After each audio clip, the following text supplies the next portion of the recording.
السلام علیکم، سچ نیوز کے ساتھ میں ہوں اعتزاز نقی اور میں ہوں غزل اشرف اوان۔ اہم خبر سے آپ کو آگاہ کریں، تحریک انصاف کے رہنما فواد چودھری کی ضمانت منظور کر لی گئی۔ اہم خبر ہے، آپ کو بتاتے چلیں، تحریک انصاف کے رہنما فواد چودھری کی ضمانت منظور کر لی گئی ہے۔ خرم ملک نے ہمیں جوائن کیا۔ خرم، معاملے کی ڈیٹیلز دیجیے گا۔ جی بالکل ایسا ہی ہے جی کہ فواد چودھری کی پاسے ضمانت پہ آج سماعت ہوئی ہے اور اس پہ دونوں جانب سے الیکشن کمیشن کے وکیل اور بابر اعوان کی جانب سے جو ہے دلائل دیے گئے اور یہ دلائل دھواں دار دلائل جو ہے 1 گھنٹے تک جاری رہے، جس کے بعد عدالت نے فیصلہ کیا ہے اور فواد چودھری کی درخواست ضمانت 20,000 روپے کے مطالبوں پہ منظور کر دی گئی ہے۔ اس وجہ سے آپ کو بتائیں کہ فواد چودھری کی درخواست ضمانت جو ایڈیشنل سیشن جج فیضان حیدر نے اس درخواست کی سماعت کی ہے، جبکہ فواد چودھری کے وکیل بابر اعوان، فیصل چودھری، علی بخاری عدالت میں روبرو پیش ہوئے۔ تفتیشی افسر کی جانب سے کیس کا ریکارڈ بھی عدالت میں پیش کیا گیا، جس پر عدالت نے ریمارک دیتے ہوئے بابر اعوان سے کہا کہ آپ کو مبارک ہو کہ اس کیس کا ریکارڈ بھی آ گیا ہے۔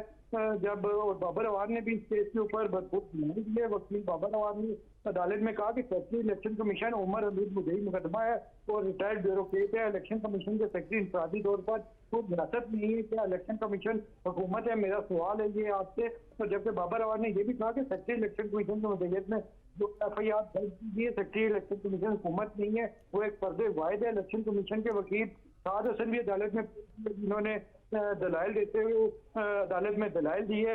بابر اعوان نے عدالت میں یہ بھی کہا کہ کسی کو کہنا کہ تمہارے خلاف کارروائی کروں گا کا مطلب دھمکی نہیں ہوتا۔ بغاوت کی دفعہ انفرادی طور پر کچھ نہیں ہے، بغاوت کی دفعہ کو سیاسی رنگ دیا گیا ہے۔ جبکہ بابر اعوان نے یہ بھی عدالت میں کہا کہ کو تم مقدمے میں قتل کی دفعہ بھی لگا سکتے تھے۔ عدالت نے استفسار کیا کہ خاندانوں کے حوالے سے بات کرنے کا کیا مطلب تھا، جس پر عدالت نے یہ بھی کہا کہ پاکستان میں لٹریسی ریٹ آپ کو بہت پتا ہے، کیا سیاسی شخصیت کا ایسی بات کرنے کا مطلب کیا ہوتا ہے۔ سیشن میں ایڈیشنل سیشن جج فیضان حیدر گیلانی نے ریمارک دیے کہ اس سے قبل ہماری پولیس کے بارے میں بھی کہا گیا، اتنا آگے جانے کا کیا مطلب ہے۔ بعد میں اس میں معافی مانگی گئی اور اس معاملے کو بھی میں نے جا کے حل کروایا۔ اس طرح سے بابر اعوان نے کہا کہ یہ معاملہ جو ہے معافی والا وہ میں نے بھی ساتھ مل کے حل کروایا تھا، اور اس وجہ سے پروسیکیوٹر نے کہا کہ اخلاقی طور پر سب کو احترام کرنا چاہیے۔ انہوں نے ایسے جی خرم ملک ہمارے ساتھ رہیے گا، اس وقت میڈیا ٹاک ہو رہی ہے، آپ کو لیے چلیں گے۔ سب سے ریکویسٹ کرتا ہوں کیونکہ میرے پاس بڑھتے جذبات میں اب شاید الفاظ بھی باقی نہیں رہ گئے، میں آپ کو بہت خوش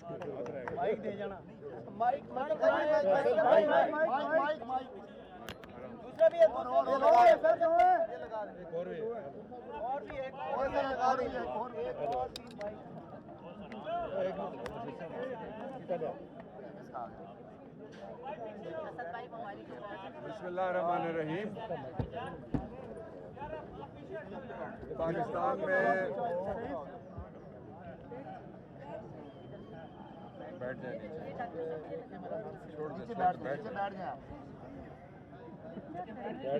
پاکستان میں پہلی دفعہ جس طرح سے میں نے آئین کی بے توقیری دیکھی، انسانی حقوق کی بے توقیری دیکھی، پارلیمنٹ کی بے توقیری دیکھی اور پولیس والوں کے ہاتھوں صرف شہریوں کی نہیں عدالتوں کی بھی بے توقیری دیکھی، اس پہ پورا پاکستان عمران خان کے اس موقف کی سچائی کے پیچھے کھڑا ہو گیا ہے کہ پاکستان میں رول آف لاء کے بغیر پاکستان آگے نہیں بڑھ سکے گا۔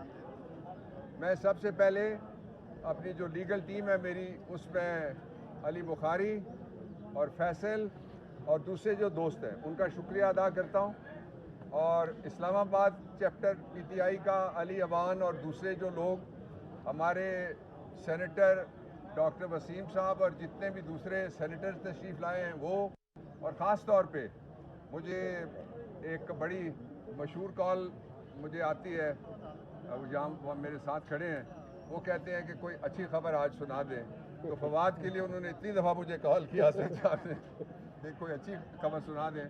وہ ان کا جو اپنے بحیثیت سیکرٹری جنرل اپنے پی ٹی آئی کے ساتھ اور ورکرز کا کمٹمنٹ ہے، وہ اس کا ثبوت تھا۔ میں صرف 3 باتیں شارٹلی کرنا چاہتا ہوں۔ سب سے پہلا یہ ہے کہ پاکستان کو یہاں سے 2 راستوں میں سے ایک کا انتخاب کرنا ہے۔ ایک راستہ تباہی اور کھائی کا راستہ ہے، دوسرا راستہ بحالی کا راستہ ہے۔ पहला रास्ता वो है जो इस हुकूमत ने और उसके सरपरस्तों ने चुन रखा है, दूसरा रास्ता वो है जिसकी तरफ पुकार के और चीख के पाकिस्तान तहरीक इंसाफ और गोलियां खाने के बाद भी इमरान खान ने वो रास्ता खोटा नहीं किया, उस पर वो कायम है। वो रास्ता है नए इंतखाबात का रास्ता। अब मेरे ख्याल में पाकिस्तान में इतना बड़ा कंसेंसस पहले कभी बिल्ड नहीं हुआ कि फौरी तौर पे नए इंतखाबात होने चाहिए। दूसरी बात जो मैं कहना चाहता हूँ आपके लिए वो ये है कि पाकिस्तान तहरीक इंसाफ को नया अज़्म मिलता है, नया हौसला मिलता है जब उसको नया चैलेंज मिलता है। इसलिए कि ज़िंदा कौमों की जो लीडरशिप होती है वो चैलेंजेस के ज़रिए से कौम को दुरुस्त रास्ते पे लगाती है, और हमारा जो खिलाड़ी है वो कप्तान भी है, इसलिए वो चैलेंजेस मिलते रहेंगे। हमें कोई परवाह नहीं है किसी चैलेंज की।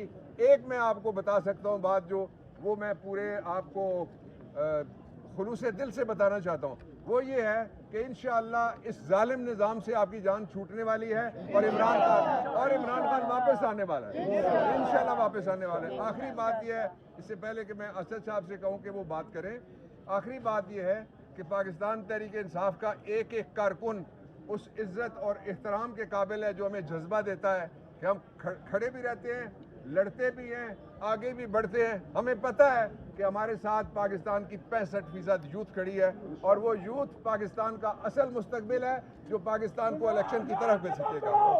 तुम्हारे साथ इमरान खान पर अच्छा जी, बिस्मिल्लाहिर्रहमानिर्रहीम। सबसे पहले तो मैं बाबर अवान साहब आपको आपकी जो बाकी मामलत कर रहे थे, फैसल, अली बुखारी वाला, पूरी लीगल टीम को मुबारकबाद देना चाहता हूँ। बड़ी आपने दलील के साथ मुकदमा लड़ा, लेकिन साथ में ये भी कहूँगा कि आपका रास्ता इस हद तक आसान ज़रूर था क्योंकि आप सच्चाई की पैरवी कर रहे थे। फवाद चौधरी के ऊपर जो मुकदमा कायम हुआ है वो मुकदमा सिर्फ इस बात का है कि वो सच क्यों बोलता है, और सच भी ऐसे बोलता है कि इन इम्पोर्टेड की ठीक ठाक मंजी ठोक के बोलता है। यही सारा उसके ऊपर मुकदमा था। लेकिन इनके लिए बुरी खबर ये है कि आप अगर समझ रहे थे कि आप फवाद चौधरी की आवाज़ बंद करा दोगे, इंशाअल्लाह ताला फवाद चौधरी बाहर आ रहा है और आपके साथ जो वो पहले करता था वो उससे बुरा करने वाला है, उसकी आवाज़ उससे भी गूंजदार होने वाली है। ये बेशुमार ये जो वक्त है जिसका पहले जिक्र किया बाबर अवान साहब ने भी, पाकिस्तान का आइन इस वक्त खतरे में है, इस पे किसी को कोई शक नहीं होना चाहिए। हर मौका तलाश किया जा रहा है। पहले कवानीन की खिलाफ वर्जी की गई और कानून के धज्जियां उड़ाकर ऐसा रवैया इख्तियार किया गया, इस तरीके से ज़बरदस्ती जोर से लोगों को आवाज़ दबाने की कोशिश की, उनको उठाया गया, तशद्दुद किया गया, बंद किया गया, और अब बराह रास्त आइन को चैलेंज किया जा रहा है। जिस तरीके से आइन के अंदर वाज़ेह तरीन चीज़ लिखी हुई है, 90 दिन के अंदर इलेक्शन कराने, असेंबली तहलील होने के बाद, उससे भी भागने की कोशिश की जा रही है। कभी कोई गवर्नर साहब कहते हैं मैं एस्टेब्लिशमेंट मुझे बताएगी, एजेंसियां बताएगी। अब ये पता नहीं कि ये गवर्नर साहब जो हैं वो ये सच बोल रहे हैं या गवर्नर साहब जो हैं वो इल्ज़ाम लगा के गंदा करने की कोशिश कर रहे हैं इदारों को। ये तो इदारे ही हमें बताएंगे कि इसमें से गवर्नर सच बोल रहा है या गवर्नर उनके खिलाफ साजिश कर रहा है। लेकिन वजह जो कुछ भी हो, ये आइन से इनहराफ की बात की जा रही है। और मुझे बड़ी खुशी है, मेरी पिटिशन जो लाहौर हाई कोर्ट में परसों जिसकी समाअत हुई थी और जुमे को दोबारा वो लगा हुआ है केस, जिसके अंदर 2 टोक अल्फाज में ऑर्डर के अंदर लिख दिया गया है कि इलेक्शन 90 दिन के अंदर ही कराना है, उसके अंदर बिल्कुल वाज़ेह तरीके से ना सिर्फ कोर्ट ने ये हिदायत दी है कि 90 दिन के अंदर इलेक्शन कराना है, बल्कि उन्होंने ये भी बताया कि अगर ये आईनी जिम्मेदारी पूरी नहीं की जाएगी तो ये आइन से इनहराफ होगा, और जिनकी जिम्मेदारी है आइन के ऊपर अमल करने की आर्टिकल 5 के तहत, उनके ऊपर मुकदमा कायम बनता है इसके ऊपर। इंशाअल्लाह ताला जैसे पहले कहा गया है, कामयाबी जीत पाकिस्तान की आइन की, पाकिस्तान की जमहूरियत की, पाकिस्तान की अवाम की होने वाली है। ये जितनी मर्जी रोक लें, ये अब रास्ता रोक नहीं सकते। मुल्क इलेक्शन की तरफ जा रहा है, अवाम के पास फैसला जा रहा है। ایک سوال لے لیں سر سنیے گا اس وقت رشید جو ہے وہ اسلام آباد کو بار بار طلب کر رہی ہے کیا کہیں گے آپ دیکھیں یہ سارا جو ہو رہا ہے پرویز الہی کے گھر چھاپے ڈالے جا رہے ہیں پر شیخ رشید کے اوپر دباؤ ڈالا جا رہا ہے یہ سب ایک ہی کڑی ہے یہاں پہ وقت ہوا ایک بریک کا ساتھ رہیے گا پارٹی کے سینئر رہنما شاہد حقان عباسی نے اپنے عہدے سے استعفیٰ دے دیا عام انتخابات کی باز گشت نون لیگ کو بڑا جھٹکا لگ گیا پارٹی کے اندر اختلافات کی دراڑیں گہری ہو گئی اندرونی اختلافات کھل کر سامنے آنے لگے نون لیگ کا بڑا برج ہل گیا نون لیگ کے سینئر رہنما اور سابق وزیر اعظم شاہد حقان کی پارٹی عہدے سے استعفے پر چہمگوئیاں ہونے لگی اب جتنے منہ اتنی باتیں کچھ کہتے ہیں کہ شاہد حقان عباسی کو مریم نواز شریف کو پارٹی کا چیف آرگنائزر بنانا پسند نہیں آیا ایک خبر اڑتی اڑتی یہ بھی آئی ہے کہ انہیں رنج تھا کہ بنا صلاح مشورے مریم نواز کو عہدہ کیوں دیا ذرائع کے مطابق مریم نواز کو چیف آرگنائزر بنانے کے اگلے ہی روز شاہد حقان عباسی نے پارٹی قیادت کو عہدے سے استعفیٰ بھجوا دیا تھا شاہد حقان نے وضاحت بھی دے دی کہ ابھی بھی وہ پارٹی کا حصہ ہیں مگر اب جو پارٹی کے اندر اختلافات کی ہوا چل پڑی دیکھتے ہیں عام انتخابات تک کس کس کو کہاں تک اڑا کر لے جاتی ہے شاہد حقان عباسی کے استعفے کی تصدیق ہو گئی مریم نواز اور نواز شریف کے ترجمان محمد زبیر نے شاہد حقان عباسی کے سینئر نائب صدر کے عہدے سے مستعفی ہونے کی تصدیق کر دی محمد زبیر نے کہا کہ مفتاح اسماعیل پارٹی میں ہیں اسحاق ڈار بڑے عہدے پر ہیں پارٹی کا گند عوامی سطح پر زیر بحث نہیں لانا چاہتا پیٹرول کی قیمتوں پر جواب گول کر گئے بولے ان کی قیمتوں میں اتار چڑھاؤ آتا ہی رہتا ہے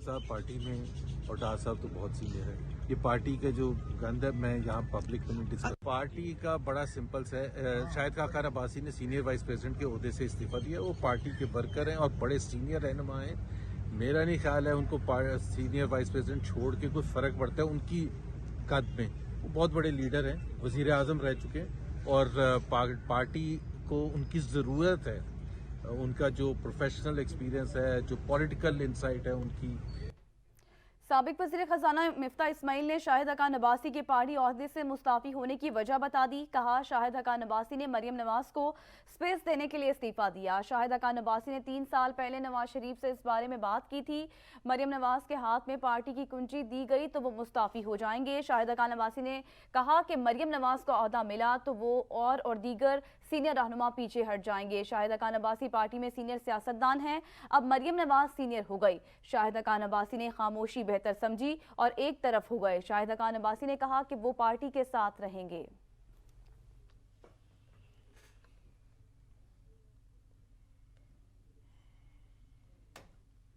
مسلم لیگ نون کی سینئر نائب صدر مریم نواز سے قائم مقام برطانوی ہائی کمشنر کی ملاقات میں باہمی دلچسپی کے امور پر تبادلہ خیال کیا گیا قائم مقام ہائی کمشنر نے پشاور پولیس لائنز مسجد میں دہشت گرد حملے اور قیمتی انسانی جانوں کے ضیاع پر افسوس کا اظہار کیا اس موقع پر مریم نواز کا کہنا تھا کہ پشاور واقعہ بڑا سانحہ ہے ہر دل مغموم ہے دہشت گردی مشترکہ خطرہ ہے مشترکہ کوششوں سے ہی خاتمہ ممکن ہوگا پاکستان نے دہشت گردی کے خلاف عظیم جانی و معاشی نقصانات اٹھائے ہیں ہم واپس آتے ہیں ایک بریک کے بعد ساتھ رہیے گا پیٹرول بم کے زخم سہتی عوام کو اب حکومت کی طرف سے بجلی کا بڑا جھٹکا آئی ایم ایف کو رام کرنے کے لیے حکومت نے بجلی مہنگی کرنے کے لیے پر تول لیے ہیں بجلی پھر مہنگی ہوگی حکومت نے آئی ایم ایف کے ڈو مور کے آگے پھر سر تسلیم خم کر لیا وزارت خزانہ کے ذرائع کے مطابق پاکستان اور آئی ایم ایف کے درمیان توانائی کے شعبے میں اصلاحات کے لیے مذاکرات ہوئے جن کے دوران آئی ایم ایف نے بجلی اور گیس سیکٹر میں 4100 ارب روپے کا گردشی قرضہ ختم کرنے کا مطالبہ کر دیا ذرائع کا کہنا ہے کہ آئی ایم ایف کے مطالبے کے مطابق بجلی کی قیمت میں مارچ تک 3 روپے فی یونٹ اضافہ کیا جائے گا مئی تک بجلی کی قیمت میں مزید 70 پیسے فی یونٹ بڑھایا جائے گا اگست تک مجموعی طور پر بجلی کی قیمت میں 6 روپے فی یونٹ اضافہ ہوگا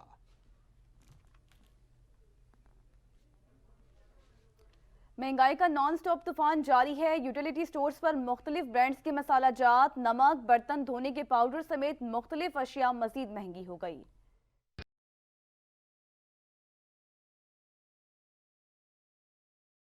मुल्क भर के यूटिलिटी स्टोर्स पर दस्तयाब टूथपेस्ट की कीमत में 20 रुपए, नमक 20 रुपए और टॉयलेट क्लीनर की कीमत में 17 रुपए तक इजाफा कर दिया गया। दूध का डिब्बा 40 रुपए, नूडल्स 35 रुपए और केचप 30 रुपए तक महंगा हो गया, जबकि मशरूबात 60 रुपए और आलमंड ऑयल की कीमत 20 रुपए तक बढ़ा दी गई। जूतों की पॉलिश की कीमत में 35 रुपए तक इजाफा हो गया। यूटिलिटी स्टोर्स पर मैक्रोनी की कीमत में 45 रुपए, चिली गार्लिक सॉस 40 रुपए, बिरयानी मसाला 10 और अचार की कीमत में 87 रुपए तक इजाफा किया गया है। नीमको की कीमत में 5 रुपए का इजाफा हुआ है, जबकि फ्रूट जैम 45 रुपए, क्रीम 40 और बॉडी लोशन 80 रुपए तक महंगा हुआ है।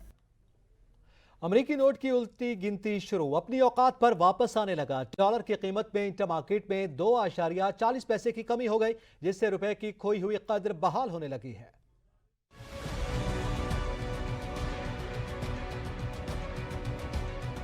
कई दिनों से 7वें आसमान पर परवाज करते डॉलर के पर आखिर कट ही गए। हरा नोट उल्टे पांव चल पड़ा। मुसलसल दूसरे रोज भी डॉलर की कीमत में कमी, आज मजीद कदर खो बैठा। अमेरिकी नोट आज मजीद डी वैल्यू होने के बाद सस्ता हो गया, जिससे रुपए की कीमत को दोबारा इस्तेहकाम मिलने लगा है। गुज़श्ता 2 रोज में डॉलर की कीमत में 4.15 रुपए की कमी हुई थी। इससे पहले डॉलर मियाँ के नखरे थे कि मिल ही नहीं रहे थे। डॉलर ने मुसलसल 3 रोज तक बड़ी बड़ी कलांचें लगाकर अपनी वैल्यू में 39 रुपए का इजाफा करके सबको हैरान परेशान कर दिया था। डॉलर की फुर्तियों पर माशी माहिरीन ने भी हरे नोट की कदर 300 तक जाने की पेशगोई कर दी थी। अब डॉलर की वापसी पर सबने इत्मीनान का सांस लिया है। सिंध हुकूमत ने खवातीन की सफरी मुश्किलात में कमी के लिए पिंक बस सर्विस का आगाज कर दिया। 7 फरवरी तक किराए में भी लिया जाएगा। स्कूल, कॉलेज, दफातर, काम काज पर जाने वाली खवातीन फ्री सफर कर सकेंगी। वज़ीर इत्तलात सिंध शर्जील इनाम मेमन कहते हैं कि सिंध के हर शहर में खवातीन के लिए मखसूस बस सर्विस शुरू की जाएगी। मेमन सखर में भी पीपल्स बस सर्विस शुरू करने जा रहे हैं। हम पर लाजिम है कि खवातीन के लिए मुफीद पॉलिसियां बनाएं। खवातीन के मजबूत होने से पूरा खानदान मजबूत होता है। में भी पीपल्स बस सर्विस को हम शुरू करने जा रहे हैं। उसके बाद फिर अब्दुल सत्तार ईदी ऑरेंज लाइन जो BRT है, वो गवर्नमेंट ऑफ सिंध ने 100% सिंध गवर्नमेंट का वो प्रोजेक्ट था, वो शुरू हो गई है। और अब जो EV बसेस जो हैं वो भी पाकिस्तान की पहली, ये सिंध हुकूमत है, पाकिस्तान का पहला शहर है जहाँ पे EV बसेस चल रही हैं, जो कि माहौल दोस्त बसेस हैं। जो आजकल के हालात हैं, जो आजकल महंगाई के दौर हैं, जो पेट्रोल डीजल की महंगाई है, उसमें गवर्नमेंट्स को, तमाम गवर्नमेंट्स के ऊपर ये लाजिम है कि इस तरह के डिसीजंस करें जिसमें आप बचत कर सकें, सस्ते में सस्ती चीज़ें प्रोवाइड की जा सकें। तो उसी तहत जो जितनी भी बसेज हैं उन सब में ख़वातीन के लिए रिजर्व सीट्स हैं। कराची में सिंध हुकूमत की एक और काविश, खवातीन के लिए मखसूस बसों का आगाज किया। फेयर हाल में मुनक़दा तकरीब में शर्जील मेमन समेत दीगर शख्सियात ने शिरकत की। मजीद आगाह करेंगी किरण फातिमा इस रिपोर्ट में।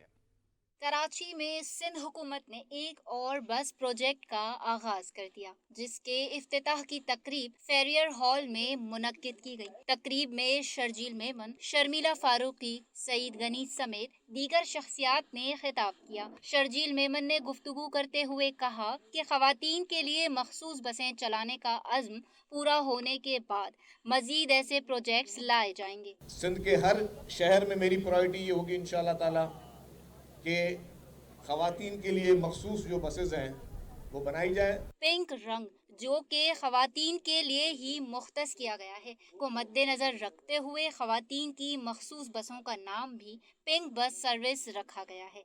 इस बस के रूट का आगाज मॉडल कॉलोनी से बरास्ता शाहराह फैसल से होती हुई टावर पे इख्तिताम पजीर होगा।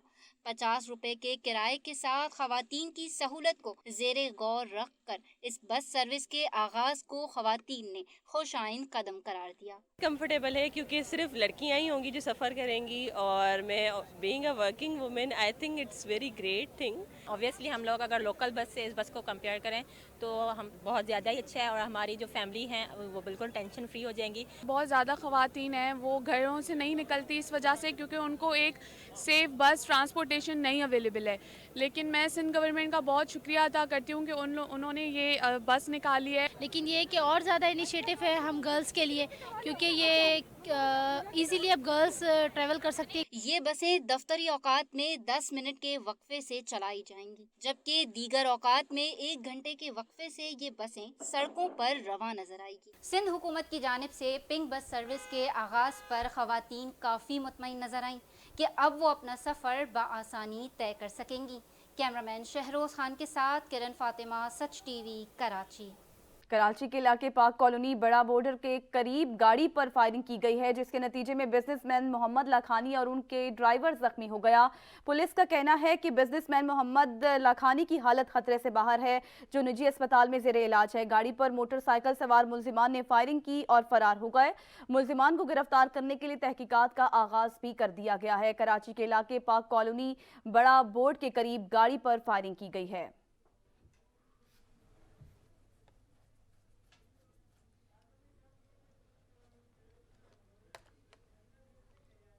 यह वक्त तो एक ब्रेक का, हमारे साथ रहिएगा। लाहौर हाईकोर्ट ने रेस्टोरेंट्स के औकात में 1 घंटा इजाफा कर दिया। लाहौर हाईकोर्ट के जस्टिस शाहिद करीम ने स्मोक केस की गुज़िश्ता समाअत का फैसला जारी कर दिया। अदालत आलिया के नए हुक्म के मुताबिक अब रेस्टोरेंट्स को रात 11 बजे तक खुला रखने की इजाज़त होगी। लाहौर हाईकोर्ट के नए हुक्म के तहत रेस्टोरेंट्स को होम डिलीवरी सब इस रात 12:30 बजे तक जारी रखने की इजाज़त दी गई है। अदालत ने ट्रैफिक पुलिस को सड़कों पर ट्रैफिक की मालूमात के लिए टेलीफोन नंबर देने की हिदायत भी कर दी। लाहौर हाईकोर्ट ने सेक्रेटरी माहौलियात से स्मोक के खात्मे के लिए किए गए इक़दाम की रिपोर्ट भी तलब कर ली है।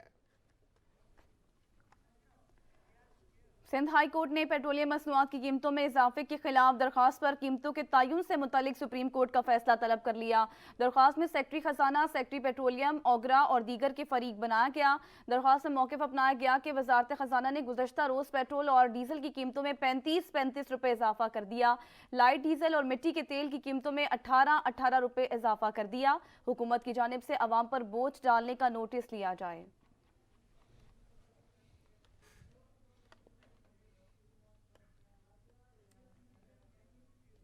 हैदराबाद में पेट्रोल महंगा होने के बाद किराए भी बढ़ गए। टैक्सी, रिक्शा, बस और वैन सबका सफर गरीब के लिए बोझ बन गया। कलीमुल्लाह की रिपोर्ट।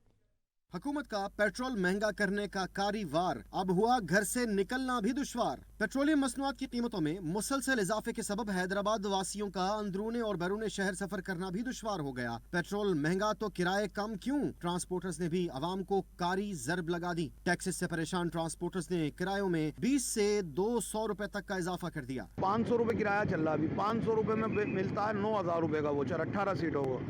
पेट्रोल कहाँ है? टूल है 1600 रुपए टूल। जब इनकी मनमानी आती है तो पेट्रोल बढ़ा देते हैं। उससे अच्छा बेहतर या पेट्रोल बढ़ा दो या कम कर दो, ताकि हम अपना कारोबार तो ठीक से कर सकें। अगर 2,000 रुपये भी नहीं बचेंगे, उनकी 50 लाख की गाड़ी है तो वो गाड़ियाँ खड़ी कर देंगे। वो जहाँ से ऑपरेटर्स जो है वो बेचारे बेरोजगार हो जाएंगे। मकामी ट्रांसपोर्टर रहनुमा ने किरायों में इजाफे को मजबूरी करार देते हुए हड़ताल की अफवाहों की भी तरदीद कर दी। उनका कहना है कि पेट्रोल की कीमतें इतनी बढ़ चुकी हैं कि पुराने किराए पर गाड़ी चलाना मुमकिन नहीं रहा। शहरियों को सस्ती सफरी सहूलियात की फराहमी के लिए पेट्रोलियम मसनूआत की कीमतों में कमी और सरकारी किराए नामों के इजरा भी नागुजीर हैं। सच न्यूज से फिल वक्त इतना है। देखते रहिए सच न्यूज।